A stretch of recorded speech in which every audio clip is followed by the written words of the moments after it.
Attention, le contenu de cette vidéo peut heurter la sensibilité des plus jeunes, vous êtes prévenus. N'ayez pas peur de laisser un pouce bleu, d'activer les notifications et de vous abonner si ce n'est pas déjà fait.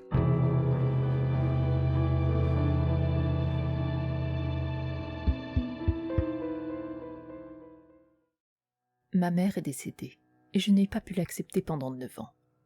Son suicide a été déclaré.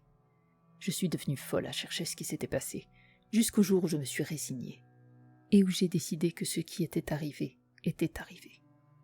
J'ai laissé mon esprit se reposer dans cette maison, loin de toutes les possibilités que j'aurais pu faire quelque chose, ou que je pourrais même comprendre ce qui l'avait poussé à agir ainsi.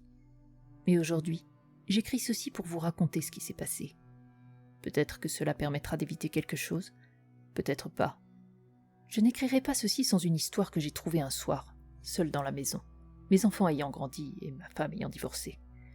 Je parcourais l'un de ces sites web remplis de petites histoires d'horreur, même si, à mon âge mûr, je n'étais plus très sensible aux frissons. Je cherchais celle qui pouvait encore trouver une goutte de tristesse en moi, et c'était tout, jusqu'à ce que je lise ceci. La mort de ma sœur. Quelque chose tue les personnes seules à l'IW. Cela a tué ma sœur. J'ai essayé d'en parler aux gens, mais plus j'en parlais, plus ils me rejetaient. Je ne sais pas quoi faire d'autre que d'écrire ceci et de le publier, en espérant que quelqu'un croira mes paroles. Je publierai cela sous mon nom, ou sous un pseudonyme, si tous mes efforts précédents n'avaient pas donné lieu à davantage de doxing, de harcèlement et de menaces de mort créative. Je n'avais jamais reçu ce genre de choses auparavant, mais maintenant, ces menaces se concrétisent parfois. Cela dit, je pense que les trolls n'ont rien à voir avec la mort de ma sœur. C'est tout simplement trop beau pour qu'ils ne s'en servent pas, mais ils n'ont toujours voulu que moi. Je veux que cela soit consigné. Elle avait la trentaine, les cheveux noirs, de grosses lunettes, mesurait 1,80 m et était trop maigre. C'était une personne créative qui gagnait modestement sa vie en réalisant des fresques murales et des portraits. Un jour, après s'être portée volontaire pour animer un atelier artistique dans une école, elle s'est retrouvée en proie à un conflit intérieur, réalisant qu'elle voulait fonder sa propre famille, mais qu'elle n'avait qu'un petit cercle d'amis et un caractère introverti. Nous avons essayé de lui trouver un partenaire, mais ses goûts étaient imprévisibles et ambigus. À ma connaissance, elle n'avait jamais eu de relation amoureuse, ni de relation sexuelle. Tout ce qu'elle savait, c'est que son partenaire, quel qu'il soit, serait trop mystérieux. Elle avait acheté une robe qu'elle avait vue dans le film Monoculture and Lemonade, qui met en scène une belle écologiste, une robe en soie à motif de feuilles vertes, comme une robe de flapper moderne. On la voyait tous les week-ends dans un bar et une discothèque, une nouvelle muse visitant le lac W, terre des pistes de danse en aggloméré et des bars poussiéreux. Bien que la ville ait commencé à vouloir son regard timide, elle ne voulait pas de la ville en retour, et sa robe avait donc été vue ensuite sur des photos dans des applications de rencontres et des publicités en ligne, à la recherche de partenaires au-delà des frontières de la ville. Elle a créé un système. Un paratonnerre pour une romance fortuite. Chaque publication et chaque profil était une invitation ouverte au monde entier. Tout le monde était invité à déjeuner avec elle le vendredi, tous les vendredis, au café Suze. Indéfiniment. Et ainsi, elle dînait tous les vendredis après-midi, qu'elle soit enceinte ou non. Je sentais qu'elle était plus seule qu'elle ne le laissait paraître, alors je l'accompagnais parfois, ce qui finissait souvent par un dîner avec un serveur ou un cuisinier. Il me racontait des histoires de négligence et de fraude, et un jour, j'ai publié un article à ce sujet. Malgré les supplications de ma sœur, cela a abouti à une tactique courante à l'époque, celle de m'interdire l'accès à cet endroit. Ma sœur a été sermonnée par les propriétaires pour ne pas discuter avec moi de ce qui se passait là-bas, mais elle était habituée à cela, et nous en discutions quand même. Peu après cet événement, elle n'a pas trouvé de rendez-vous galant pendant 3 mois, et le personnel a reçu l'interdiction de dîner avec elle. Elle est devenue une observatrice experte, comprenant chaque intrigue du café en tenant un registre pour passer le temps. Puis un jour, elle m'a appelé pour m'annoncer qu'après tant de mois passés seule, elle avait enfin trouvé un rendez-vous galant. Elle semblait nerveuse. Il était trop mystérieux, je suppose. Le lendemain, j'ai reçu un appel de la police, ce qui n'a rien d'inhabituel pour moi. Je connaissais bien l'agent qui m'appelait, et elle m'a demandé si je savais où se trouvait ma sœur. Je lui ai répondu que je ne savais pas depuis hier après-midi. Elle a raccroché. Le lendemain, j'ai consulté mes comptes de messagerie électronique où un email intitulé « Bonjour de la part de ta tante » s'est avéré être un courrier haineux déguisé contenant des menaces habituelles à l'encontre de mes amis, de ma famille et mentionnant le drame actuel avec le café. Mon filtre anti-spam contenait à l'époque environ 300 mails de ce type. Le lendemain, j'ai reçu un appel téléphonique de mon amie policière qui m'a de nouveau demandé où se trouvait ma sœur. Je lui ai demandé si quelque chose n'allait pas. Elle est restée silencieuse. C'est ainsi que j'ai trouvé le corps de ma sœur, laissé à pourrir pendant 3 jours dans les toilettes pour femmes du Café Suze. Ils avaient scellé la porte avant mon arrivée, lassés de me cacher la vérité et désireux de faire disparaître l'odeur. Elle s'était taillée les veines. Il est compliqué de poursuivre sa propre ville en justice, alors j'ai confié cette tâche à quelques amis pendant que j'enterrais ma sœur. La mort et le procès ont déclenché une nouvelle vague de ferveur qui m'a maintenu enfermé chez moi. Je n'avais pas le droit d'entrer dans les magasins, la police ne répondait pas à mes appels, et j'étais souvent arrêté dans la rue par des inconnus en colère qui faisaient tout, sauf me frapper. Pour information, je ne pense pas que la ville l'ait tuée. Je ne pense pas non plus qu'elle se soit suicidée. Elle était seule, certes, mais elle me disait tout. Elle m'en aurait parlé en premier. Les clients du café ne voulaient pas me dire qui elle avait vu cet après-midi-là, mais les messages sur son téléphone m'ont révélé son identité. Je voulais le retrouver, mais sortir de chez moi était inimaginable. Alors je suis restée assise. J'ai attendu. J'ai pleuré sa mort. Elle me manquait. 1 semaine s'est écoulée, puis une nuit, quelqu'un a commencé à frapper violemment à ma porte. J'ai jeté un œil à travers une fente dans les stores et j'ai vu ses poings osseux frapper le bois. Un homme était assis dans un camion dans mon allée. J'ai ouvert la porte et elle était plus petite que moi. Elle a regardé l'homme dans le camion, puis sans un mot, elle a ouvert son poing et m'a tendu une lettre froissée. Je lui ai demandé ce qui n'allait pas. « Prends-la, c'est tout », m'a-t-elle répondu. Je l'ai fait, ce qui l'a encore plus bouleversée. Elle a pleuré doucement, sans rien dire. Je lui ai tendu un mouchoir. Quelques secondes plus tard, ses mains étaient autour de ma gorge, me serrant jusqu'à m'étouffer. L'homme a couru depuis le camion vers nous. Mon poing a frappé la mâchoire de la femme, alors qu'elle criait que ma sœur était une salope meurtrière, une pute, une briseuse de ménage, et que nous étions tous complices, voulant tuer les habitants de la ville un par un. Je lui ai donné un coup de pied dans la poitrine, et elle serait tombée dans les escaliers du porche et se serait brisé le cou si l'homme ne l'avait pas rattrapée. Il m'a regardé avec dégoût, avant de se détourner avec la femme. « Rentrons à la maison, maman », a-t-il dit. Puis, ils sont partis en voiture. J'ai vu sa lettre.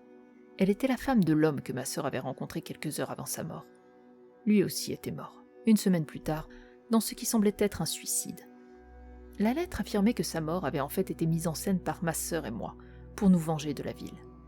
Je ne comprenais pas très bien comment elle en était arrivée à cette conclusion, mais cela ne l'avait pas empêchée de demander une ordonnance restrictive et d'utiliser la mort de son mari pour porter des accusations contre moi.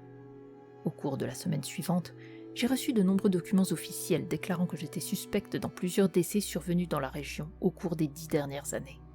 La ville avait monté un dossier contre moi, et j'étais leur meurtrière. Je ne pouvais ignorer le caractère étrange de la mort du mari. J'ai examiné le journal intime de ma sœur, et après quelques recherches, j'ai découvert ce qui s'était passé la veille de la mort de cet homme. Une femme, originaire d'une ville voisine, s'était suicidée quelques heures après avoir vu ma sœur. Je ne peux pas compter sur la police, je n'ai pas les moyens d'engager un détective privé, et je ne sais pas combien de temps je vais pouvoir rester ici. D'après ce que je peux en juger, ces 3 décès n'ont pour seul point commun que le fait qu'ils ressemblent tous à des suicides, et curieusement, qu'ils aient tous swipé à droite. Si vous savez qui je suis, et que vous avez des informations qui pourraient m'aider, contactez-moi. Je me suis couchée après avoir lu ce message. Mes mains tremblaient nerveusement. Je n'ai pas dormi. Au réveil, j'ai compris que tout était inversé. J'avais accepté depuis longtemps la mort de ma mère, mais l'histoire de ces 3 décès correspondait parfaitement aux circonstances qui avaient entouré le sien. Les 9 années passées à chercher, à réfléchir et à essayer de comprendre ce jour-là, tout cela, je l'avais rangé dans des cartons dans l'une des chambres des enfants.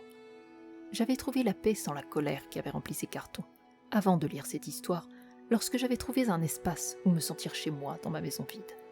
Mais après avoir lu ces mots, j'ai rouvert ces cartons. Après quelques suppositions et quelques coups de fil à des amis, j'ai trouvé l'adresse de cette femme et je me suis rendu chez elle le lendemain avec mon camion. C'était une petite maison de 2 pièces à l'ombre de grands magnolias. J'ai frappé à la porte, mais personne n'a répondu. Je suis donc allé dans le jardin et j'ai frappé là aussi, mais là non plus, personne n'a répondu. J'ai toutefois entendu le bruit étouffé d'une vaisselle lavée sous l'eau courante et la voix d'une femme chantant doucement. Je suis retourné à ma voiture, j'ai pris une feuille de papier et je me suis assis sous son porche pour lui écrire une lettre. Mes mains tremblaient tellement que mon écriture laissait beaucoup à désirer, et lorsque j'ai abordé la description de la mort de ma mère, tout mon corps s'est mis à trembler, jusqu'à ce que le stylo tombe de mes doigts. Lorsque je me suis approché pour le ramasser, je n'ai pas pu me résoudre à me baisser. Si je terminais la lettre, tout recommencerait. Si je ne le faisais pas, je pourrais peut-être remonter dans mon camion, rentrer chez moi, fermer les boîtes, quitter la page sur laquelle j'avais lu l'histoire, éteindre l'ordinateur, le mettre dans mon camion, puis tout jeter dans le lac. Puis la porte d'entrée s'est ouverte, et une femme est sortie avec un fusil qu'elle a pointé sur moi. « Si tu envisages de faire quelque chose de bizarre, ce que j'ai dans les mains s'appelle un fusil. » Mon cœur s'est mis à battre à toute vitesse, et j'ai voulu lever les mains, mais elles étaient collées à mes côtés. Je voulais la repousser à l'intérieur. C'était une sorte de choc. L'étrangeté de retomber dans une vieille façon de penser. Une façon qui avait éloigné ma femme et m'avait rendu plus colérique. Elle a chargé le fusil. « Remonte dans ton camion et pars. Je ne te le répéterai pas. » J'ai baissé les yeux vers le stylo et j'ai essayé de lever les mains en signe de reddition, mais je ne pouvais pas les bouger, à part les secouer nerveusement. « Pars, maintenant !» Le coup de feu retentit et je tombai au sol. Mon cœur battait lentement. Puis j'ouvris les yeux et vis que le fusil avait tiré en l'air et que le bruit m'avait ramené à la vie. Je levai les mains, mais elle m'ignora complètement, l'automne soufflant ma lettre à moitié écrite vers sa porte, où ses yeux parcoururent les mots. « dit-elle en baissant le fusil. « Entre. » Après m'être relevé de son jardin, je suis entré dans la maison où elle m'a demandé de vider mes poches dans un bol. La pièce dans laquelle je suis entré était meublée de deux côtés avec des bureaux, d'un côté avec un petit poêle et un réfrigérateur, de l'autre avec un mur et avec une porte qui devait mener à sa chambre. De l'autre côté des bureaux, il y avait des dizaines de téléphones portables abîmés qui clignotaient avec de nouvelles alertes. J'ai laissé tomber mes affaires dans le bol. « Vous les récupérerez quand vous partirez », m'a-t-elle dit avant d'emporter le bol dans l'autre pièce. Elle est revenue et m'a tiré une chaise, tandis qu'elle s'asseyait avec son fusil sur l'un des bureaux.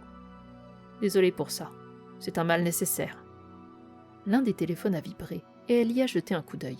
« Vous savez donc pour ma sœur, et quelque chose est arrivé à votre mère. Dites-moi tout. » En fait, il y a un dossier, dans mon camion. Je vais le chercher. Restez ici. Elle partit et revint un instant plus tard avec les dossiers, puis elle s'assit et parcourut les pages jusqu'à ce qu'elle trouve la photo. « D'accord. Donc, c'est vraiment au moment de sa mort ?» demanda-t-elle. « Oui. Et tu n'es pas folle, n'est-ce pas ? Je suis saine d'esprit. L'autre dossier contient le certificat de décès, si tu veux une preuve. » Pendant qu'elle examinait le reste des documents, j'ai vu la photo pour la première fois depuis 1 an. Une image en niveau de gris, provenant d'une caméra de sécurité programmée installée sous le porche de ma mère. Elle se tient seule dans la nuit, une cigarette à la main et l'autre main appuyée contre la balustrade du porche. Et puis une 3e main posée sur son cou, mais qui n'est reliée à personne. Ses doigts sont longs et les ongles coupés en pointe, et cette main la tient comme si elle la tirait en arrière. La femme a fini de lire et a fermé les dossiers. Elle m'a longuement regardé, a soupiré, a regardé les téléphones, puis m'a regardé à nouveau. Oui. Et après avoir prononcé ces mots pleins de sens, elle m'a expliqué ses recherches. À l'aide des dossiers sur les suicides, de la correspondance de sa sœur et d'un logiciel que je ne comprenais pas, elle effectuait une sorte de prédiction de schéma. En entrant les informations concernant ma mère et les 2 suicides liés, le programme affichait 3 chemins possibles reliant sa mort à celle de sa sœur. Les téléphones posés sur les bureaux, dit-elle, étaient tous équipés d'une version piratée de l'application de rencontre qu'elles avaient utilisée et recherchaient constamment cette chose. Je lui ai demandé ce qu'elle pensait que c'était. J'ai recherché toutes les réponses logiques à cette question, et quoi que ce soit, cela dépasse notre compréhension actuelle. Elle descendit du bureau et se dirigea vers la cuisine pour aller chercher quelque chose, et c'est là que je remarquai qu'elle boitait légèrement. Elle s'en rendit compte, sourit, posa sa jambe sur une chaise et retroussa son pantalon. Un long bandage était collé à son mollet, une traînée rouge foncée sur la gaze.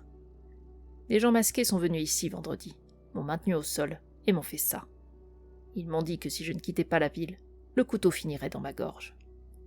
Je me suis tue. Si tu es un autre de ces crétins du lac des Belliou qui veulent ma mort, tu devrais me le dire. Tu as fait du mal à beaucoup de gens que je connais, mais je ne suis pas violente. Prouve-le. Comment ? Reste ici. Travaille avec moi. Garde un œil sur eux. Je ne dors presque plus parce que je m'attends toujours à ce qu'un nouveau problème survienne. J'ai accepté et je suis devenu son garde pendant qu'elle continuait son travail. Pendant la journée, nous parlions peu, et la nuit, nous ne parlions pas du tout. Je ne dirais pas que nous étions amis, mais quelque chose d'horrible nous avait trouvés toutes les deux, et nous étions unis dans notre quête pour l'arrêter, même si c'était elle qui faisait le plus gros du travail.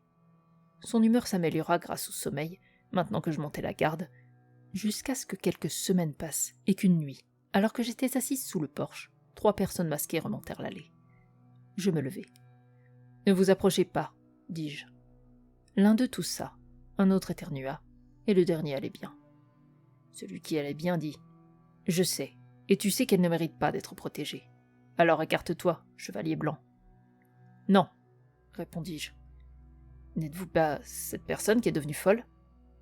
Je restai silencieuse, et la fenêtre derrière moi s'ouvrit en grinçant, laissant apparaître le canon de son fusil. « Nous ne sommes plus seulement 3.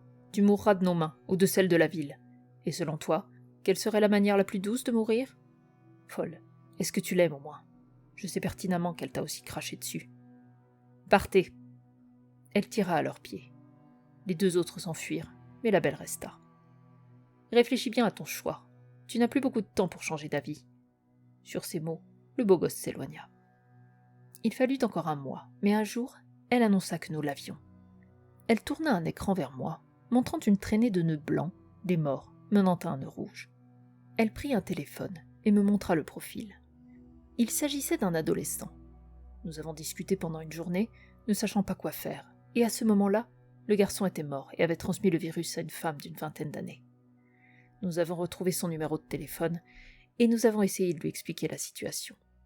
Elle n'a pas écouté, et elle est morte le week-end suivant, transmettant le virus à un homme de 50 ans. « Ça ne sert à rien. On voit où ça se trouve, mais on ne sait toujours pas comment l'arrêter, » dit la femme. « Peut-être que c'est tout ce qu'on peut faire. Que pouvons-nous faire d'autre que d'essayer de tuer celui qui le détient ? Et je ne ferai pas ça. » Pendant longtemps, cela reposait sur l'homme de 50 ans. Une nuit, nous nous sommes faufilés par la fenêtre de sa chambre, et dans un geste désespéré, nous avons accompli un rituel que nous avions trouvé dans un livre sur les cultures tribales liées à la mort. Rien ne s'est passé. Nous nous sommes disputés. Je voulais le tuer, même si nous pensions que cela ne ferait que le transférer sur moi. Mais je devenais impatiente et furieuse. Elle affirmait que je n'avais pas toujours les idées claires et que mes tremblements s'aggravaient. Je critiquais son travail, qui consistait à détruire les habitants de la ville, et je la taquinais en lui disant que j'allais la laisser seule pour qu'elle soit à nouveau attaquée. Elle m'a dit que c'était fini, et qu'il était temps pour moi de partir. Je suis donc sortie de chez elle. Le hasard a voulu que 5 personnes masquées se tiennent dans l'allée. Cette fois, je me suis approchée d'elle. « Attendez demain après-midi pour que je puisse vous rejoindre. » ai-je dit. « Vraiment ?» a demandé le plus beau. « Je ne vous suis plus d'aucune utilité. » Je suis rentrée chez moi et j'ai tremblé de manière incontrôlable dans mon lit, prise de convulsions généralisées qui ont duré une demi-heure. J'étais prise de crise de colère à l'idée qu'il était toujours en vie, à l'idée qu'elle empêchait sa mort. Il aurait été plus facile de laisser la ville faire ce qu'elle avait prévu, mais je ne pouvais pas être sûre qu'il mourrait avec elle. J'ai pris mon téléphone, je me suis connectée à l'un de ses profils stupides et j'ai fait correspondre avec l'homme de 50 ans. Je lui ai dit de se rendre chez elle le lendemain matin. Il n'avait qu'à frapper à la porte.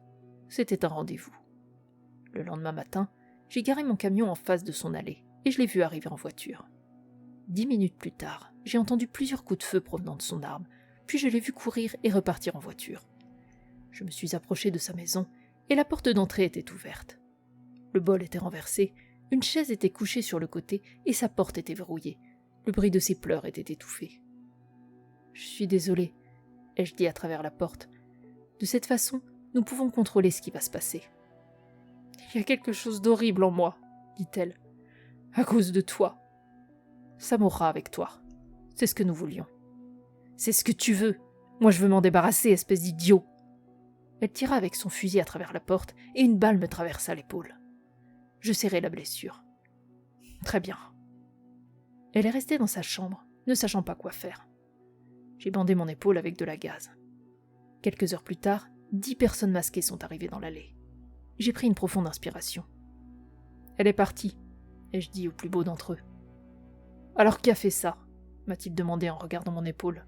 « C'est elle. Elle n'a pas apprécié que j'essaye de l'empêcher de partir. » Le plus élégant a marqué une pause. « D'accord. » Et miraculeusement, ils sont partis.